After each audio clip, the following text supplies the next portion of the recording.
Bonjour mes stagiaires, bonjour mes étudiants. On va voir avec maintenant, dans le cadre du module marketing stratégique, qu'est-ce que c'est la stratégie de concentration. On va définir et on va faire la mesure. Et dans la concentration, c'est un mouvement débouchant sur l'apparition de grands groupes disposant d'un énorme pouvoir. Ce mouvement, qui se réalise par des opérations de croissance externe, entraîne la diminution du nombre d'entreprises dans une branche et renforce les inégalités entre les entreprises concurrentes. La concentration est une cause et une réponse au détriment du jeu de la concurrence et l'élaboration des barrières protectionnistes. Elle met des barrières à la libre pénétration dans une branche d'activité ou un marché en raison de considérations de taille.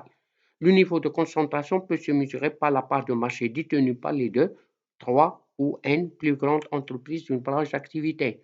Les attentes en matière de concentration sont les mêmes que pour la croissance externe.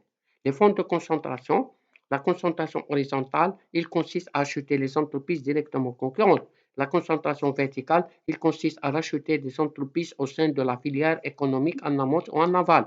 La concentration de diversification liée, le rapprochement a, a lieu entre les entreprises n'appartenant pas à la même branche d'activité mais pouvant exploiter des liens techniques et commerciaux. La concentration conglomérale, l'achat porte sur des entreprises exerçant des métiers complètement différents. Ça veut dire les fonds de concentration, il y a concentration horizontale, concentration verticale, concentration de diversification liée et enfin la concentration conglomérale. Maintenant, on va analyser les conséquences de la concentration. Sur le plan économique, la concentration se douée par l'apparition de groupes géants, maîtrisant des coûts de production et de financement et dominant les marchés, d'où le risque d'abus de position dominante. Les participations des groupes sont gérées par des holdings, c'est-à-dire des sociétés financières qui n'ont pas d'activité financière et qui ne font que chercher à réaliser les meilleures participations possibles.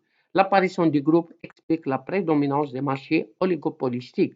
Sur le plan social, le primat accordé aux considérations économiques peut entraîner des licenciements et des augmentations de prix suite à l'atténuation de la concurrence. Le comportement des groupes en cas de conséquences sociales fâcheuses peut susciter des réactions étatiques. Merci de votre attention et jusqu'à la prochaine vidéo. N'hésitez pas de poser la question, n'hésitez pas d'abonner pour recevoir d'autres vidéos.